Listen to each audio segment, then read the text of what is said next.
Welcome back. All right, so news of the day video for all you fine people on the internet for your Tuesday, May the 21st. Starting with a trade. Yes, a trade being made.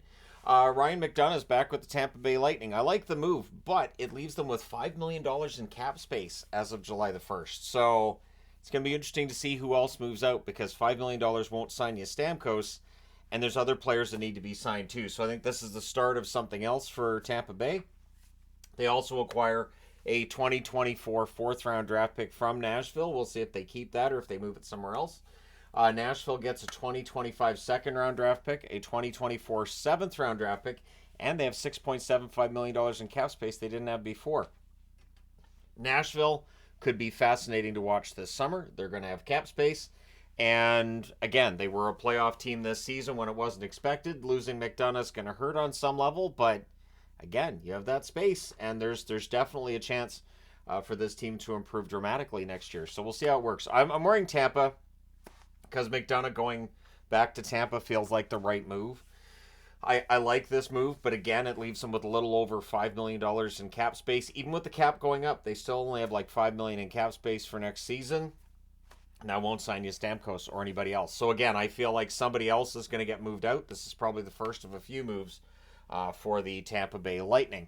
Andre Kase. We all remember Andre Kase. Andre Kase, a player with a lot of talent, just could not stay healthy. So after a year in the Czech League and, doing what he has to in order to get himself healthy, he feels like he's ready to return to the National Hockey League and take another shot at it. So we'll see if somebody signs him, where he goes when he does sign. But Kase coming back. Again, I always like Kase. I think he's a good player. He just couldn't stay healthy. Good goal scorer. Solid overall player, good work ethic. It's a matter of being able to stay healthy and not injured. And so we'll see what happens. So if you're looking for hockey, well, tonight you may want to watch the PWHL final. You got Boston and Minnesota. Boston won 4-3 on Sunday in the first game of that series. They'll be looking to go up 2-0. Minnesota's looking to even the series at 1. Game 3 will be in Minnesota on Friday. So there's an extra day off in between games 2 and 3. And again, we'll see how everything turns out for Boston and Minnesota tonight.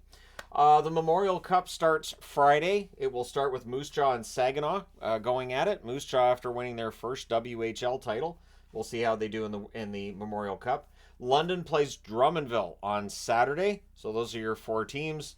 And so the Memorial Cup getting running tells you the season's almost done. But it's always fun to see the Memorial Cup. And if you're a Leafs fan, Cowan, it looks like did pretty well in the OHL playoffs. We'll see how he does in the Memorial Cup. But yeah, so Memorial Cup starts on Friday. Get your pick in for who you think's going to win the whole thing. I'll take Moose Jaw. Why not? I'll take Moose Jaw. I don't think Moose Jaw is going to win it, but why not? WHL team and everything. The World Championship quarterfinals are on Thursday. It was nice to see Britain get a win over Austria, for the simple reason that it was nice to see Britain get a win because they've been relegated. So they're not going to be in the top grouping next year.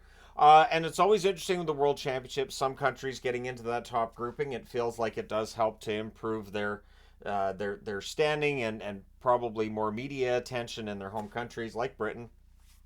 So, but there is always the relegation problem, and so Britain's going to have to try to get back into the A group. Obviously not for next season because they've been relegated to the B group, but try to get up for 2 years from now. But the World Championship quarterfinals on Thursday, and that's when things get really serious. Canada's been getting results. It hasn't been the prettiest, but they've been getting the results. They're definitely one of the favorites going into the medal round. We'll see what happens. So one of those things I wanted to look at here, the power rankings. And I haven't done like the average of all the power rankings yet. I haven't done that video as of yet. But the power rankings at the end of the season, the 4 remaining teams, all in the top 7. The Rangers were number 2 on the power rankings. Dallas was number 3. The Oilers number 5. And Florida was number 7. So, again, the power rankings, they're not predictive of who's going to win a Stanley Cup. Absolutely. Number 1 was Carolina. But, yeah, the 4 remaining teams were in the top 7 of the power rankings at the end of the year. I think that's kind of fun, but let me know your thoughts in the comment section below. Yep, pretty quick video today. Let me know your thoughts. Hit like and subscribe if you haven't done so already. Thank you guys so much for all your support. I will talk to you again soon.